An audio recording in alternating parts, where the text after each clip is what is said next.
de ça. Préparer ton cœur, ton esprit à être reconnaissant. Préparer ton cœur et ton esprit à rendre grâce à Dieu en nous inspirant d'un témoignage, d'un mauvais témoignage, d'un exemple, d'un mauvais exemple. Le thème de notre message ce matin, c'est l'homme qui a oublié d'être reconnaissant.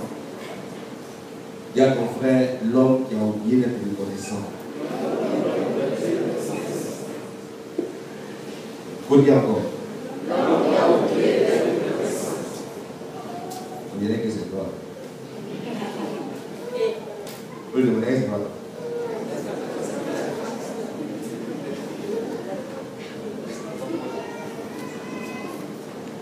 L'homme qui a oublié d'être reconnaissant.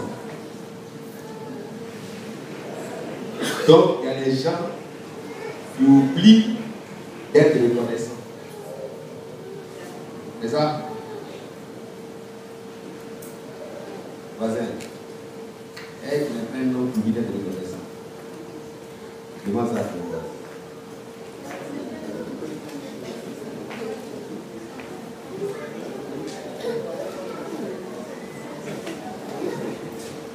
Merci, merci Jésus. Merci, merci Jésus. Merci, merci Jésus de tout cœur. Alléluia. Merci, merci, merci Jésus. Merci, merci Jésus.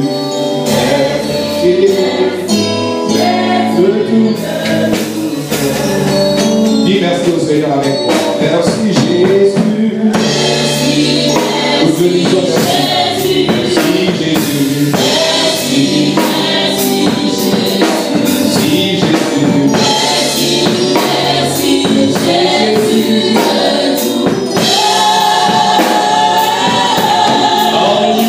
Alléluia. Merci Jésus. Merci, merci Jésus.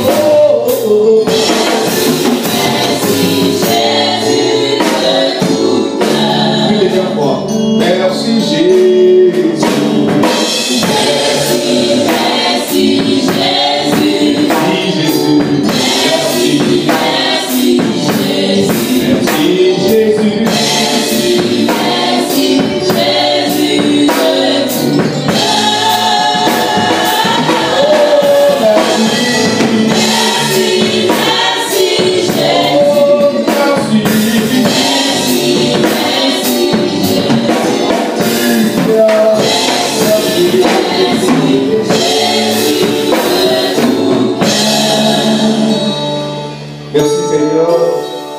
Merci pour cet instant qu'on vit nous dirige, nous assiste, nous par ton esprit, par ton peuple, et que tout ce qui est de l'homme se taise. Que ta parole soit annoncée avec esprit et vie, et que la gloire te vienne. Aide-nous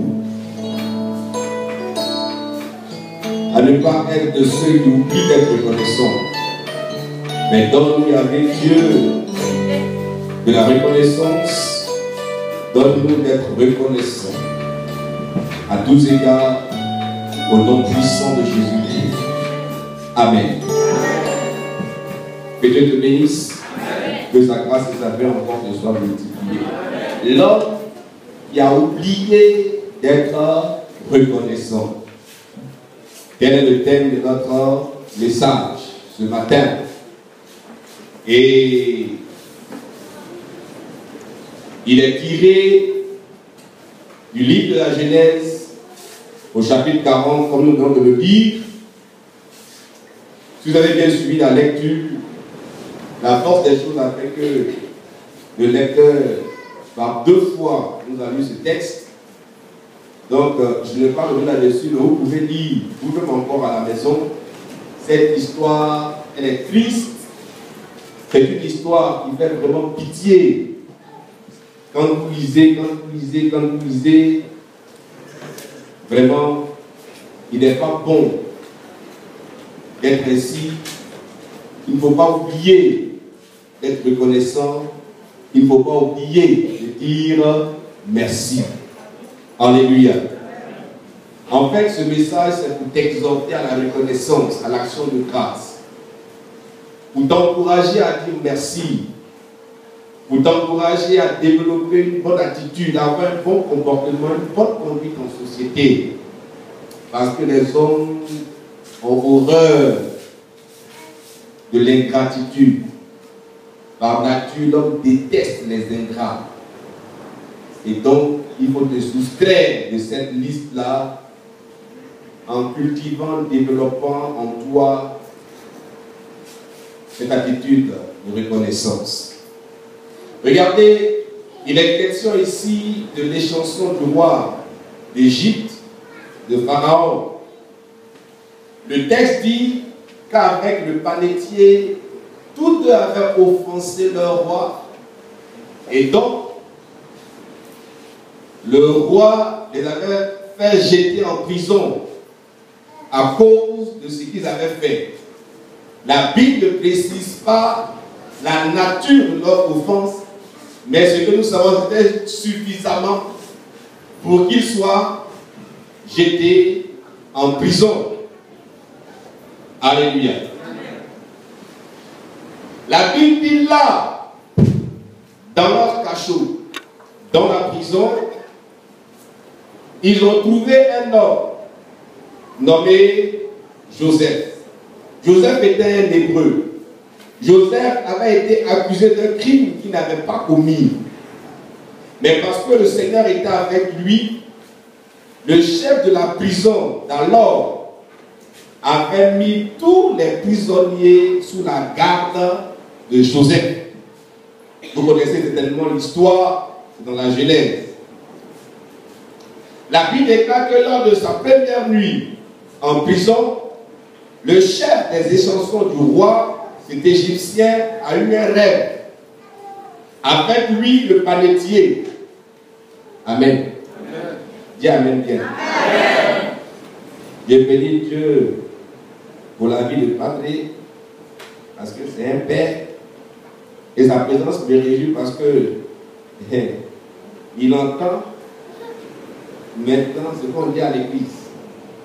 Et il pourra faire la part des choses, apprécier à sa juste valeur l'importance de l'église et comprendre qu'il y a une différence entre ce qui est fait à l'église et ce qui est fait à la maison.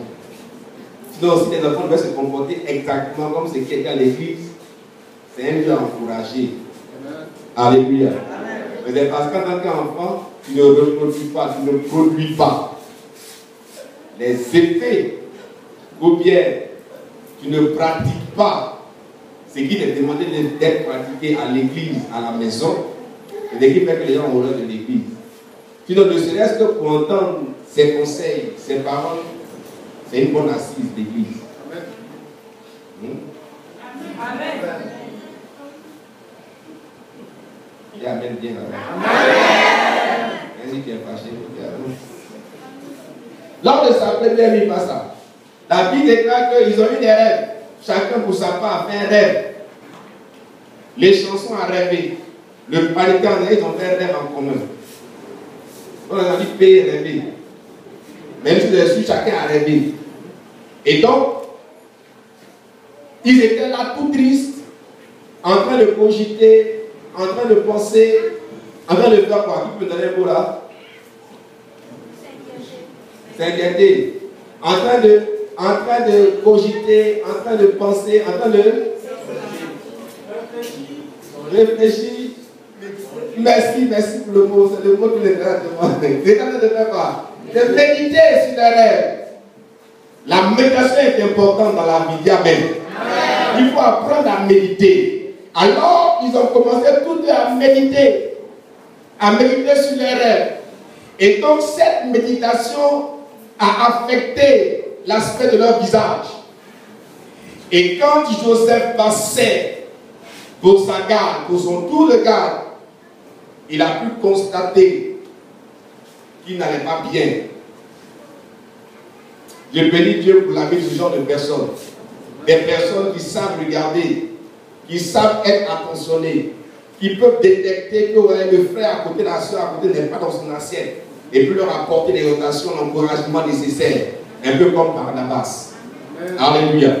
Joseph était de cette qualité de personne-là, qui était attentionné, attentif, qui pouvait ne serait-ce que par l'aspect de ton visage détecter qu'il n'allait pas bien. Et donc, quand il a vu leur visage, il leur a demandé, mais qu'est-ce qui ne va pas? Vous n'avez pas l'air dans votre assiette. Actuellement là, ça de retracer l'histoire, hein. Vous te mettez dans l'affaire. Le message arrive. Dis Amen. Dis non, j'ai fait un rêve, et c'est le rêve là qui me trouve, parce que je n'arrive pas à cerner, je n'arrive pas à comprendre, un peu comme un rêve prémonitoire. Donc je vais être situé, je vais avoir une explication, je suis un peu inquiet, soucieux, préoccupé. Il dit non, il faut te calmer. À Dieu l'interprétation des rêves. C'est Dieu qui fait toutes choses. Dieu connaît toutes choses. La lumière habite auprès de lui. Il connaît ce qui est caché, ce qui est profond. Dis-moi ton rêve et on verra ce que Dieu va faire. Dis Amen. Vous savez que Joseph lui était un grand songeur. Il était un grand rêveur. Depuis qu'il était petit, il avait appris à rêver. Et il maîtrisait le domaine des rêves. Alléluia. Et donc, quand les chansons du roi a expliqué son rêve, il y a, voici l'explication de ton rêve. Encore 3 jours, tu vas être libéré de prison. Dis Amen. Si tu n'as pas fait la prison, tu vas savoir ce que ça peut faire pour être ainsi exhorté. Il dit, oui, encore 3 jours. C'est ce que tu as vu dans ces 3 jours. Et 3 jours passés, tu seras rétabli dans tes fonctions. Pas juste libéré, mais tu seras encore rétabli dans tes fonctions. Tu vas recommencer encore à servir le roi en tant que chanson. Il dit, waouh! Regardez comment il y a eu un revirement de situation. De la tristesse, il est passé à la joie. Automatiquement, l'interprétation a changé son visage. Il dit, waouh! Oh, formidable. Patate. Ouais, 3 jours. Je voudrais qu'on lise le verset 14. On va le mettre en relation avec le verset 23 tout à l'heure. Quelqu'un peut lire le verset 14 de Genèse 40, rapidement. Pharaon appelait Joseph. On le fit sortir. Genèse chapitre 40, le verset 14. Mais souviens-toi de moi. Il dit à les chansons, mais souviens-toi de moi. Quand tu seras heureux. Et il faut montrer, je te prie, de la bonté à mon égard. Il faut parler en ma faveur à qui? À Pharaon. Et je t'en prie, fais-moi sortir de ce trou parce que c'est... Oui? Continue. Car j'ai été enlevé du pays des Hébreux. Oui? Et ici même je n'ai rien fait. Oui, parce que c'est abusivement que je me retrouve ici. C'est par abus de pouvoir. En temps réel, je suis innocent. Vous connaissez l'histoire, non? Il dit, je t'en prie, pardon mon frère, ton rêve est bon. Tu vas sortir de prison, tu seras rétabli dans tes lois. Il fait partie des hommes qui ont le privilège de sortir dans les 2,50 de Pharaon. Regarde, il fait partie des hommes qui ont le privilège, au passage, de toucher le corps de Pharaon. Quand il sait Pharaon, qu'elle lui tend la coupe, il a la possibilité de toucher ses doigts. Ce n'est pas n'importe qui se retrouve dans les 2,50 de Pharaon. Ce n'est pas n'importe qui peut le toucher au passage. C'est un roi. Et l'homme le plus puissant du monde à l'époque, un peu comme Obama maintenant. Il dit quand il sera rétabli dans tes fonctions, il faut faire quoi? Il faut te souvenir de moi. Pardon, pas oublier. Pardon, il faut parler de moi au roi. Il faut dire au roi, il y a un petit hébreu qu'ils ont mis quelque part, ils ont vendu comme esclave, il est en prison cadeau. Pardon. Roi, il faut faire quelque chose pour lui parce que voilà. L'enfant là, il est bien. Mais, demande à ton gars Potiphar, il connaît l'histoire. Elle dit qu'en 2 temps, là, ils ont eu le temps de passer l'histoire en revue. Alléluia. Il dit ok, je ne vais pas parler de cette histoire, il va lui donner un enseignement. Amen. Amen. 3 jours plus tard, c'était quoi? Anniversaire de Pharaon. Donc le gars, il fête son anniversaire, il est heureux. Donc il ne sait pas qu'est-ce qu'il va faire. Donc on se donne à cœur joie. Et puis, brusquement, il se rend compte qu'il n'est plus servi comme avant. On ne le sert pas avec dextérité, avec toute la noblesse qu'il faut. Il dit, oh, mon gars qui servait bien avant là, faites-le venir. On est en prison, il a fait une comme ça, faites-le venir. Elle n'est pas seule, hein. Il est avec un autre panetier qui est là-bas. Là. Lui, il avait mérité avec pendant-le. Mais il n'a pas fini, mon histoire n'a pas fini. Un peu comme ça, quoi. En fait, ça répondait exactement à l'explication de Joseph. Là, il n'est pas expliqué pour le panetier là. Quand il a fini de raconter mes chansons, il dit, moi, ce qu'il fait, moi, ce qu'il fait, il va mourir, il va te tuer, il va te prendre. Si ça n'est pas derrière son rêve. La Bible dit que, voyant que l'explication était favorable, donc il doit plus dire, donc il était favorable. La raison pour faire le portrait de Joseph, c'est un nom de qualité, c'est quelqu'un qui va te dire la vérité. Ou bien, il y a beaucoup de qualités en Joseph, mais bon, ce n'est pas le message. Joseph, c'est le chanson là, c'est un mauvais gars. C'est l'homme qui a oublié d'être reconnaissant. Il y a des gens comme ça. Il y a le prototype des ingrats. Le modèle par excellence, les gens ne savent pas dire merci. Verset 23. Le chef des chansons ne pensa plus à Joseph, il oublia. Le chef des échansons ne pensa plus à Joseph. Le chef des échansons ne pensa plus à Joseph. Il ne s'est plus souvenu de Joseph. Puis, il a fait quoi? Il l'a oublié. Le chef des échansons ne se souvient plus de Joseph. Il l'oublia.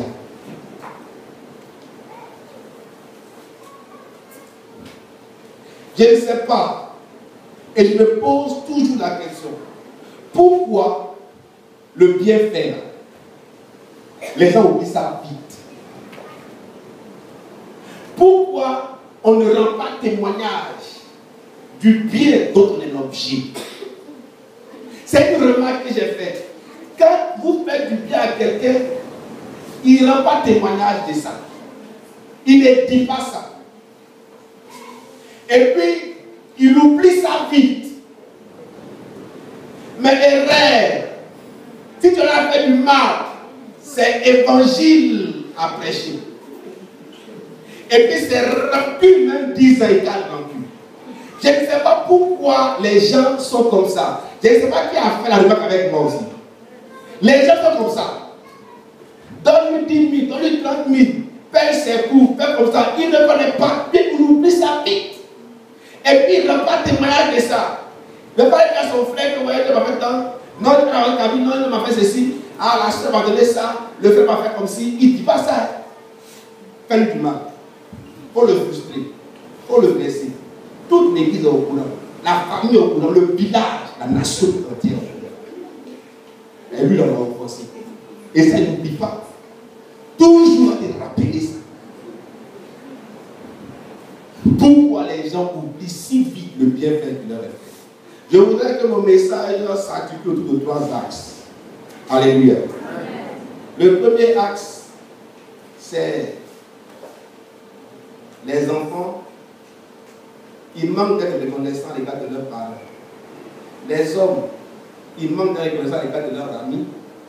Et les chrétiens, ils manquent d'être reconnaissants à l'égard de Dieu. Regardez ici quelle image d'ingratitude.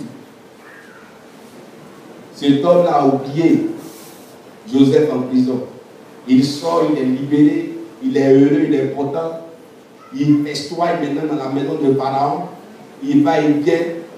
Il a encore les femmes, la gloire, la richesse. Il vit à l'aise, il dort bien, ses enfants sont autour de lui. La terreur de la prison, l'obscurité de la prison, ça c'est un vieux souvenir. Il ne va même plus là-bas pour dire allô, ça va ici. Il a oublié. On trouve encore des gens comme ça aujourd'hui. Le chef des chansons était un homme qui avait oublié d'être reconnaissant. C'est une caractéristique croissante chez les gens d'aujourd'hui. Les gens de ces gens, les gens d'aujourd'hui, les gens de ces jours mauvais sont nombreux. Et on les compte par centaines, par milliers. C'est pour cela que l'apôtre Paul, en 2 Timothée 3, versets 1 à 2, il dit, sache ceci aussi, que dans les derniers temps, dans les jours difficiles, par ces temps qui courent, surviendront des hommes qui sont épris d'eux-mêmes, pleins de convoitises, vantards, orgueilleux, blasphémateurs, désobéissants à leurs parents, ingrats, irréligieux. Désobéissants à leurs parents, ingrats, irréligieux. Quelle description de la génération de ces derniers jours. Le chef des chansons est le portrait d'un grand nombre de gens aujourd'hui. Cependant, le chef des chansons ne se souvint pas de Joseph, mais il l'oublia. C'est une génération ingrate, une génération profane. Et par ces trois domaines que je viens de citer, nous allons ensemble essayer de comprendre ces choses. La Bible dit, honore ton père et ta mère. Elle le dit 2 fois dans l'Ancien Testament et 6 fois dans le Nouveau Testament. Ce commandement est donné sans aucune condition. On ne dit pas honore ton père et ta mère s'ils sont bons avec toi. On ne dit pas honore ton père et ta mère si ils te considèrent ou bien s'ils te respectent. C'est un commandement qui est donné sans condition. Alléluia. Il est simplement dit de les honorer. Regardez, prenez le temps d'observer un bébé, de le regarder bien. Lorsqu'il pleure, que fait sa mère? Elle va essayer de le calmer, de le prendre dans ses bras, de vérifier sa bouche, etc., etc. Et je voudrais que votre attention se porte bien sur ce que la mère est en train de faire pour son bébé et de réaliser par là que vous êtes passé par cet état. Que votre mère vous a aussi porté de la même manière. Votre mère a tout fait pour vous faire taire lorsque vous pleuriez. Votre mère a tout fait pour sécher vos larmes. Elle vous a entouré de ses bras. Elle vous a protégé, gardé, soigné. Tu es avec moi? Elle a fait tout ce qui était humainement possible pour que vous arriviez à ce stade. Alléluia. Elle vous a lavé vos habits, repassé vos habits, si elle avait fait à repasser la nourriture à la cuillère, sans parler du sein maternel, si vous a allaité. Elle a prié pour vous. Elle était inquiète quand vous sortez, préoccupée que vous reveniez vite à la maison. Elle pensait à vous. Elle était soucieuse. Où est passé mon trésor? Où est passé ma mimi? Où est passé mon bébé chou? Où est passé ma prunelle? Béni ou bien shalom? Alléluia. Est-ce que vous réalisez un peu que cette mère aujourd'hui que vous méprisez est passée par tous ces étapes avec vous? Et en retour, qu'est-ce que vous lui donnez? Même pas une petite marge de reconnaissance, même pas des mots de gratitude à son égard. Mais c'est des injures, c'est des subordinations. La Bible dit quoi? Je voudrais que quelqu'un me lise dans la version de Timothée 3 à partir du verset 1. Je vais donner ça à qui? Tu vas me lire ça rapidement.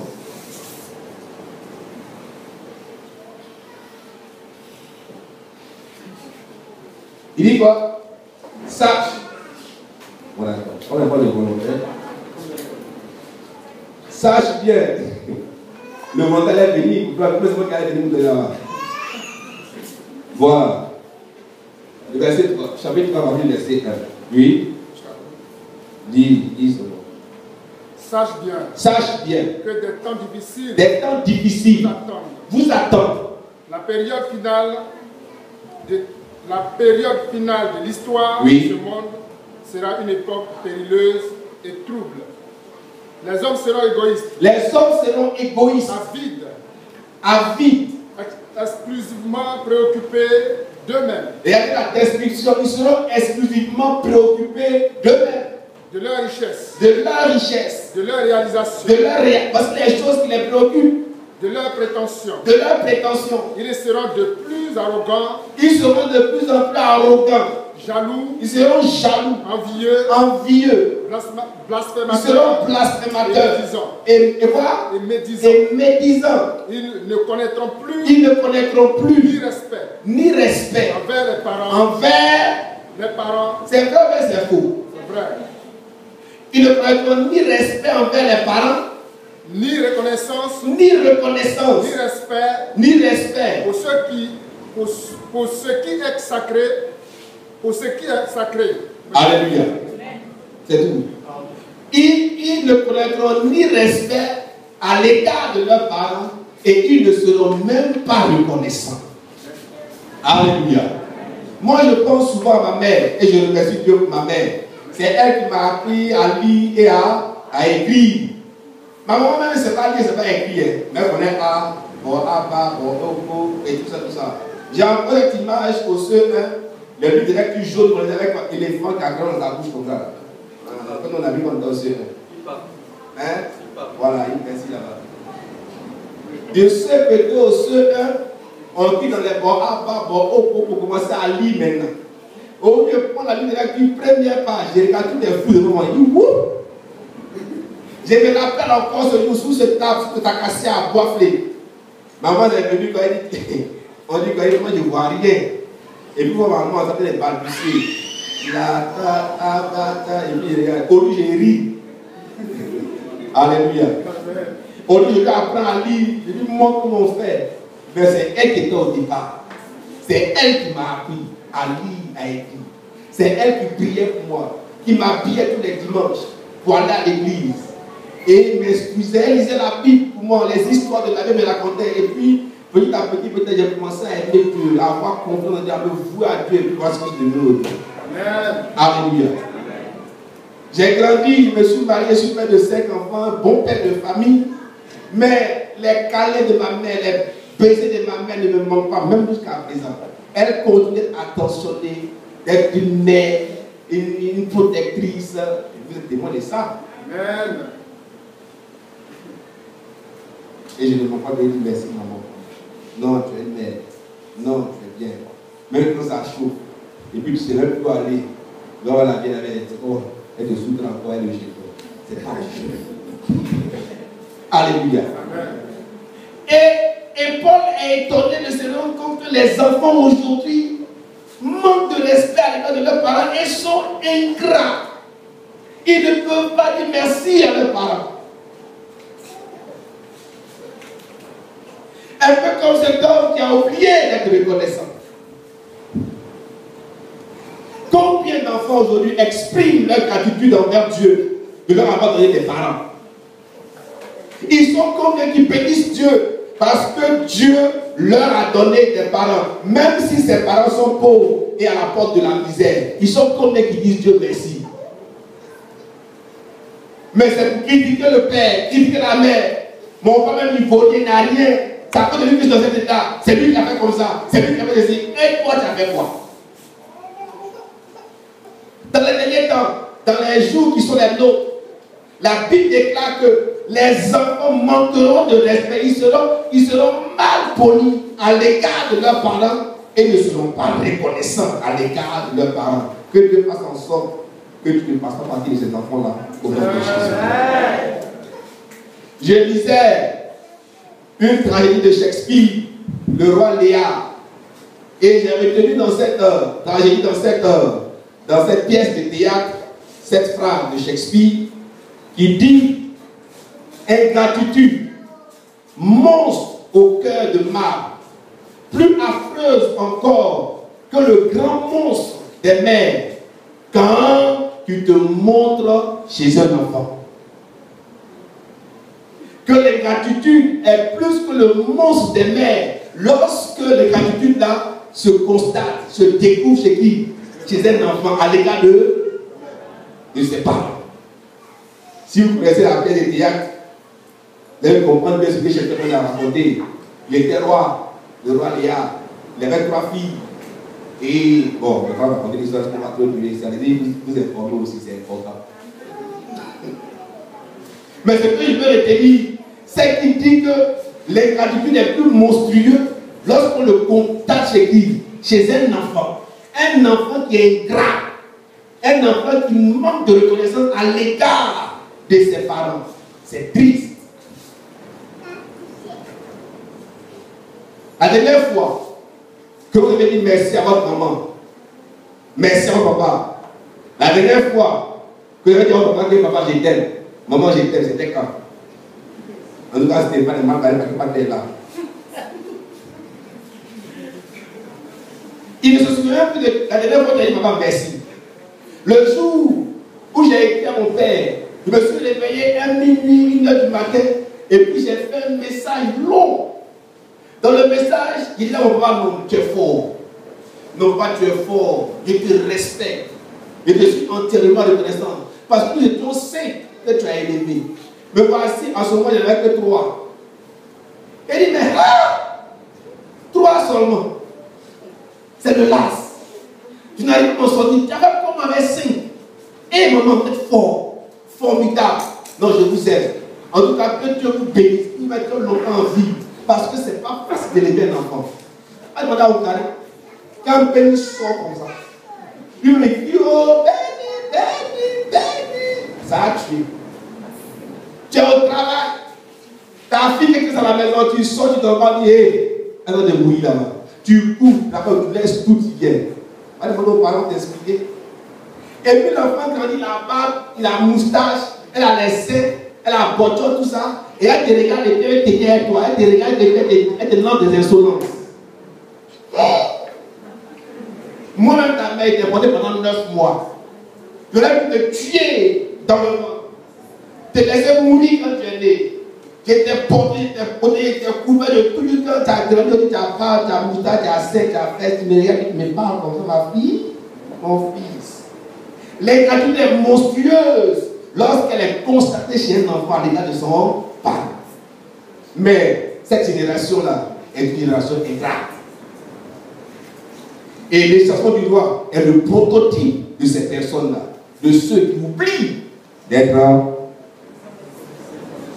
Cependant, le chef, verset 23, M. Lébo, le chef des chansons ne pensa plus à Joseph, il l'oublia. Oh, c'est triste ça. Deuxièmement, beaucoup sont ingrats envers leurs amis et leurs bienfaiteurs.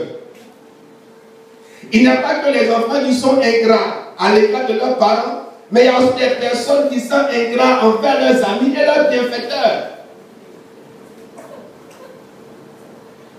Luc chapitre 17 dit, ils étaient 10 lépreux qui sont venus rencontrer le Seigneur Jésus-Christ, le priant de faire quoi?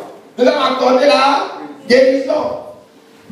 Et Christ dit, ok, pas de problème. Allez nous montrer au sacrificateur. La Bible dit, pour ceux qui connaissent la théologie, le lépreux n'a pas le droit de se présenter au sacrificateur, sauf pour offrir des sacrifices de purification. C'est-à-dire, quand le lépreux ne sont pas voir le sacrificateur, c'est parce qu'il est guéri. Et c'est parce qu'il est guéri qu'ils ne sont pas offrir au sacrificateur l'offrande de purification. Donc, toi, tu es encore lépreux. Et l'autre te dit, va te montrer au sacrificateur. Tu es un bon juif, bon teint. Tu connais bien la loi. Donc, au moment où le gars te dit ça, la réplique c'est quoi? Ah! Je ne suis pas encore. Et comment j'ai pas de. Il faut me tuer là-bas. Je n'ai pas rentré devant lui. Mais en fait, Christ leur a dit à l'instant même que vous êtes guéris. Donc, allez maintenant vous montrer au sacrificateur. Mais attendez, ce qu'il n'a pas compris, c'est que Jésus lui-même est sacrificateur.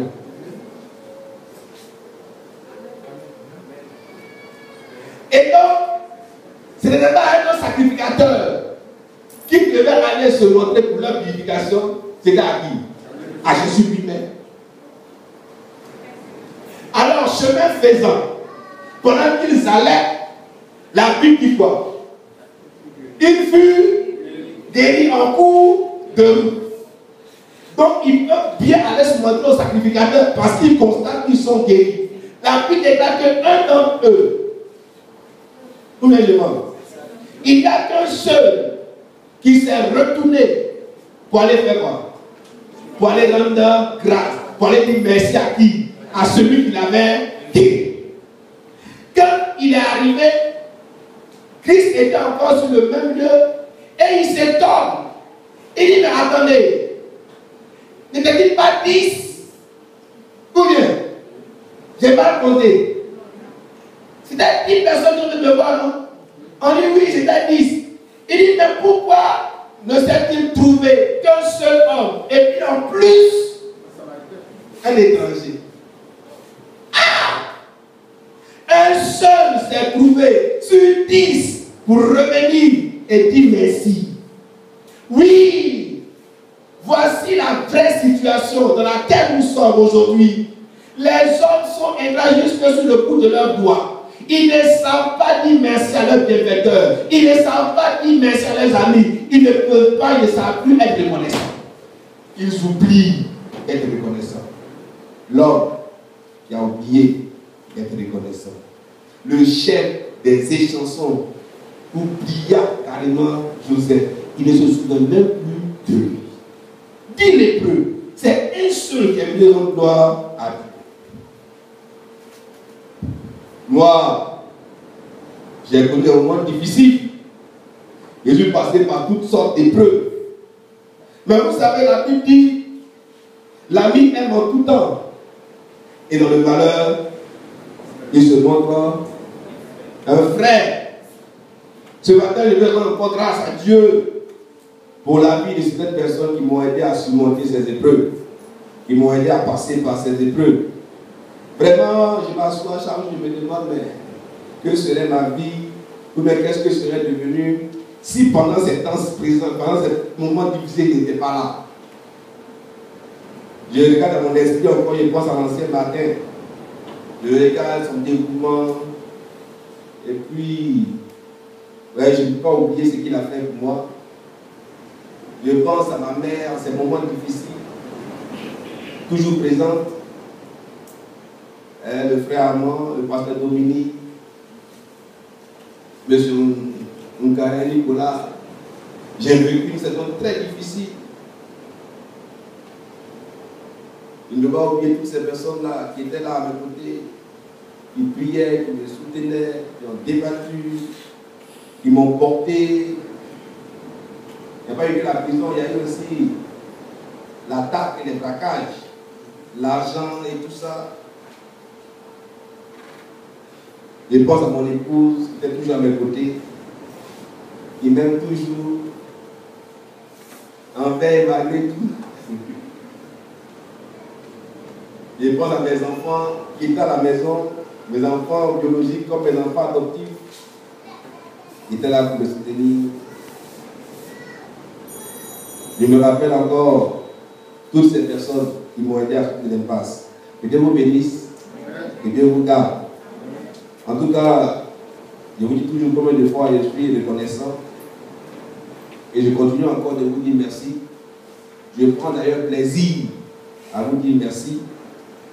Merci aussi à ceux qui ont fait beaucoup de sacrifices pour que nous devenions une église. Parce que si on aurait pu être vraiment dispersé, que Dieu vous bénisse et qu'il se souvienne de vous. En tout cas, je ne suis pas ingrat. Ils le savent bien. J'ai eu le temps de leur dire merci, comme je pouvais. Mais je continue encore de leur dire merci. Et ce matin encore, je vous dis merci. Alléluia.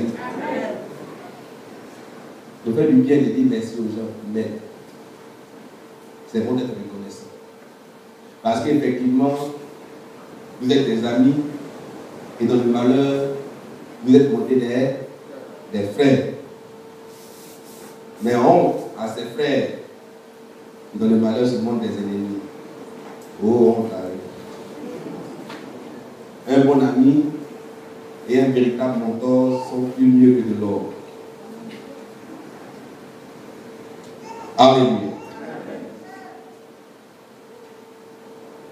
Dans mes recherches toujours, dans mes études, je me rappelle encore de cette pièce de théâtre de William Shakespeare sur Jules César, de Cassius, de Brutus, de Cornelius, qui ont conspiré contre César. Et c'est l'homme de main. C'est l'homme de main. Un peu comme Blaise Compaoré. C'est l'homme de main Brutus qui a poignardé César, le grand Jules César. Et quand il a poignardé dans la pièce de théâtre, William Shakespeare dit, lorsque le noble César l'a vu le poignarder, l'ingratitude, plus forte que la main du traître, eut raison de lui. Son cœur puissant alors éclata, cachant son visage dans son manteau, au pied de la statue de Pompée, son sang coula à flot, le grand César tombait. C'est son ami. Il a poignardé. Mais au moment où le poignard, écoutez ce qu'il dit. Il dit que l'ingratitude est plus puissante que la main du traître. C'est l'ingratitude qui a fait éclater son cœur. Sinon, la main du traître, ça ne vaut rien. S'il était reconnaissant de la position qu'il occupe, s'il avait compris que c'est grâce à moi qu'il a cette position-là, est-ce que ça peut procéder contre moi? Mais il a oublié le bienfait que César a fait pour lui. Toi et moi, que bien. Ah!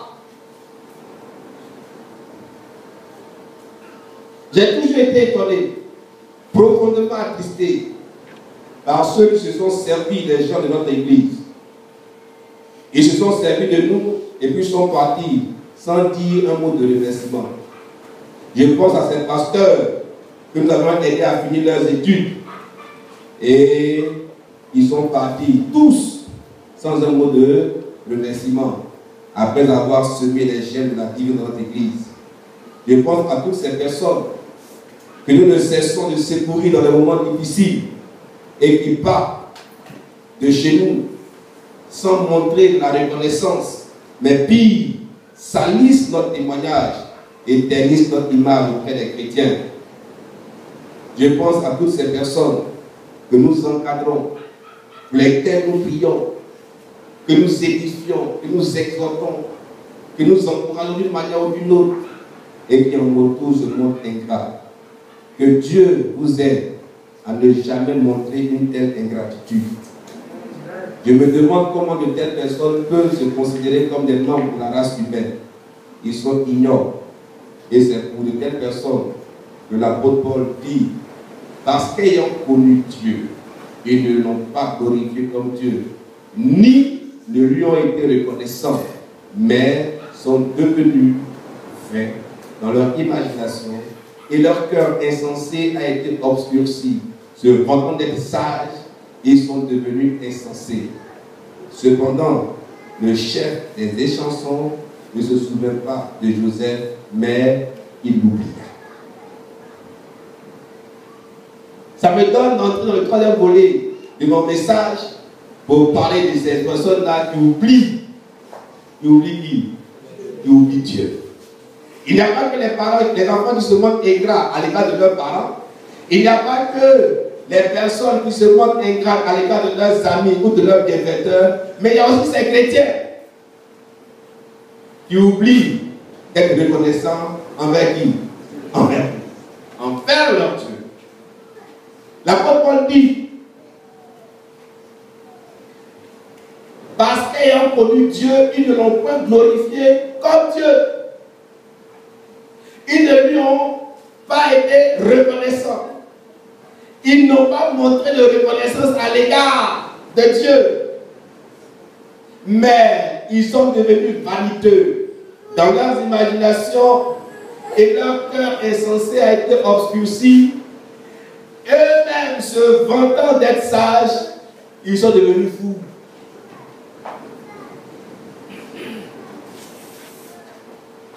Dieu dit, tu vas entrer dans un bon et vaste pays, un pays où coule le lait et le miel.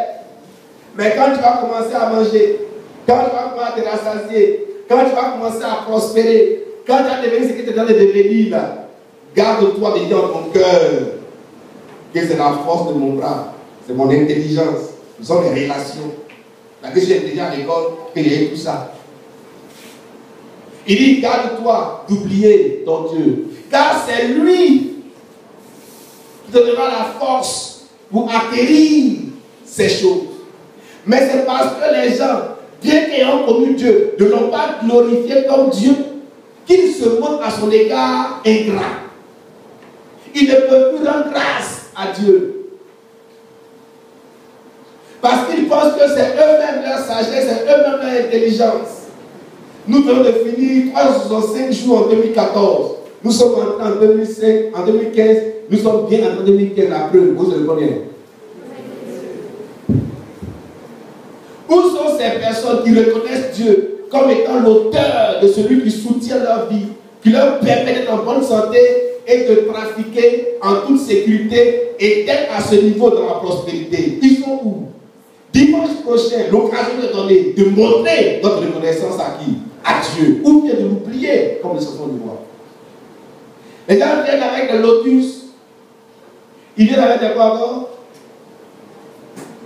Regardez, une fois il y a un projet pour dire, ne faites pas de votre offrande un sujet de malédiction pour vous-même. Parce qu'il y a offrande et puis il y a offrande.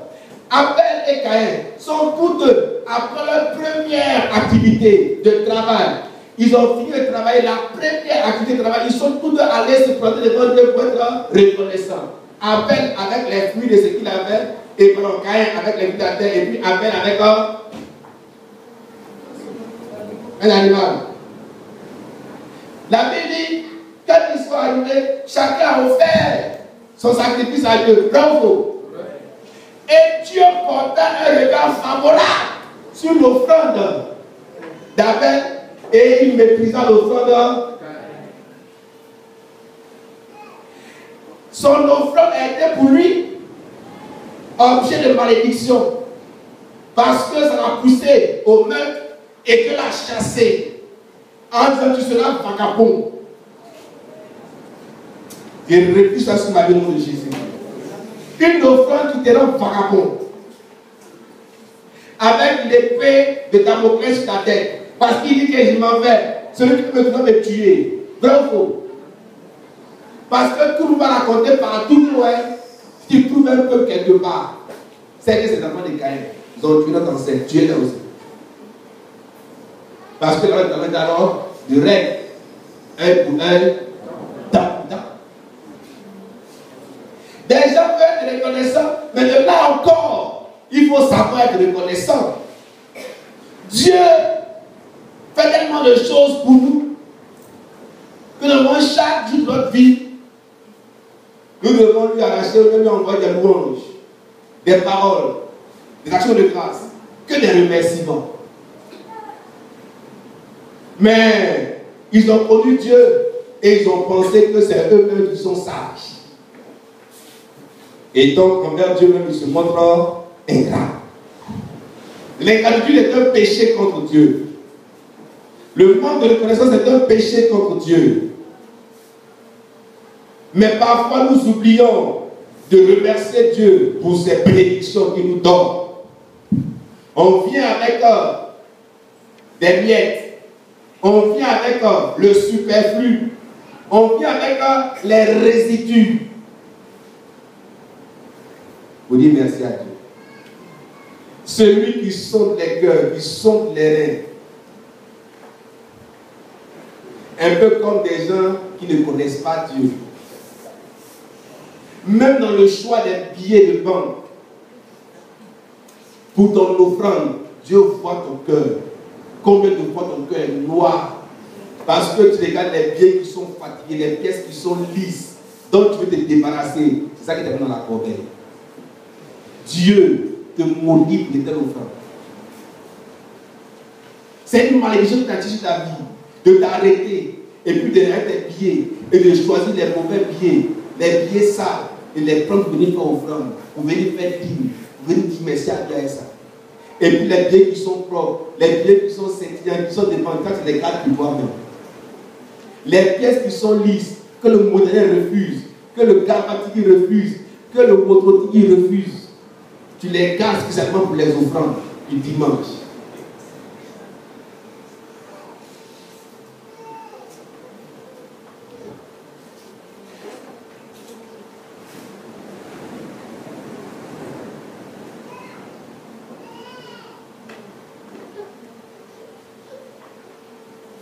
Alléluia. Vous savez, si votre cœur n'aime pas le Seigneur Jésus-Christ, vous ne pouvez pas être reconnaissant à Dieu. La vraie gratitude vient du cœur de ceux qui ont éprouvé l'amour de Christ à leur égard. On comprend. Quand vous n'avez pas été l'objet, vous n'avez pas été de l'amour de Dieu manifesté en Jésus-Christ, vous ne pouvez pas être reconnaissant à Dieu. Vous ne voyez pas Dieu comme étant l'auteur de ce que vous avez. Vous ne voyez pas Dieu comme étant celui qui dirige, qui conduit vos pas. Vous ne voyez pas Dieu comme étant celui qui gère vos affaires, qui vous rend prospère. Non, non, vous pensez que c'est autre chose que Dieu. Alors vous trouvez un peu bizarre et anormal de venir encore pour dire Seigneur, qu'on verra ça, comme si c'est lui qui a fait. Alléluia. La chose, même les gens ne sont même pas reconnaissants. À l'égard des gens qui voient comme vis-à-vis. C'est avec Dieu qu'il ne peut pas être reconnaissant.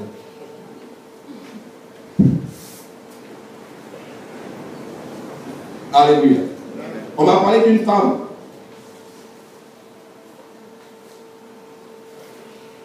qui a accepté le Seigneur Jésus-Christ à 80 ans. On dit qu'elle était triste et déprimée. Mais tout dans sa vie a changé lorsqu'elle a rencontré Jésus-Christ et qu'elle s'est convertie.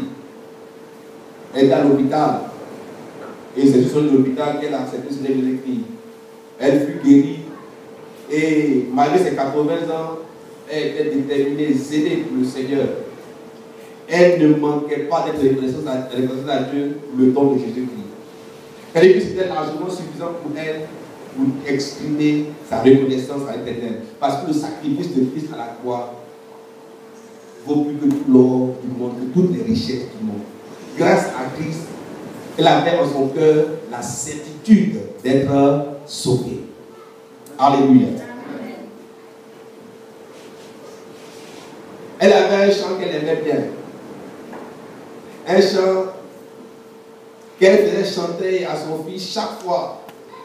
C'est un cantique que nous avons dans nos recueils de chants. Où il est dit, quand le vent de la tempête vient assombrir ton ciel bleu, au lieu de baisser la tête, contre les bienfaits de Dieu. Contre les bienfaits de Dieu. Mets-les tous devant tes yeux. Tu verras en adorant combien le nombre en est grand. Le plus beau des cadeaux que Dieu nous a donné est son Fils, le Seigneur Jésus-Christ. Paul avait un vaste vocabulaire, mais quand il parlait de Jésus, il ne trouvait plus les mots. Tout ce qu'il pouvait dire était « Grâce soit rendue à Dieu de son don inexprimable ». On peut parler aussi du pasteur Richard, un Allemand qui a passé 14 ans dans une prison communiste roumaine pour avoir prêché l'évangile. Il a connu des mois d'emprisonnement solitaire, des années de torture physique, souffrant constamment de la faim et du froid, de l'angoisse, d'avoir subi du lavage du cerveau, exposé à la cruauté mentale. Mais comment est-il passé à travers tout cela et comment est-il toujours sorti en chrétien victorieux? Et il a dit, si le cœur est purifié par l'amour de Jésus-Christ, si le cœur l'est, on peut résister à toutes les tortures. Si vous aimez le Christ comme l'a fait Marie, qui tenait le Christ bébé dans ses bras, alors vous pouvez résister à de telles tortures. Ainsi, la question se réduit à ceci. Aimez-vous Christ? Si vous l'aimez, vous pouvez remercier Dieu pour son Fils. Quoi que vous puissiez subir comme épreuve, vous serez toujours reconnaissant à Dieu pour son Fils Jésus-Christ. Mais si vous n'aimez pas Christ, alors tôt ou tard, la vie vous fera connaître des chagrins qui vous ôteront tout espoir. Je vous en supplie ce matin, venez à Jésus, mettez votre confiance en lui et soyez sauvés. Dans ce monde, il n'y a vraiment aucun espoir sans Christ. Mais si vous le connaissez, quoi qu'il arrive, vous pourrez dire avec l'apôtre Paul, grâce soit rendue à Dieu de son don inexplicable. La vraie gratitude vient du cœur de ceux qui ont éprouvé l'amour de Christ. De Christ qui est mort sur la croix pour payer nos péchés et qui est ressuscité des morts pour nous donner la vie et l'espérance qui surmonte le monde. Alors ce matin, je voudrais que vous vous soustrayez de cette liste des hommes qui oublient facilement d'être reconnaissants et que vous inscrivez sur la liste des hommes et des femmes qui savent dire merci au Seigneur. Et nous tenons debout ce matin et ensemble chantons le cantique qui dit: quand le vent de la tempête vient assombrir ton ciel bleu, au lieu de baisser la tête, compte les bienfaits de Dieu. Compte-les et tu verras combien le nombre en est grand. Alors dimanche prochain, nous pourrions dire merci à Dieu comme il se doit et comme il l'a fait. Alléluia.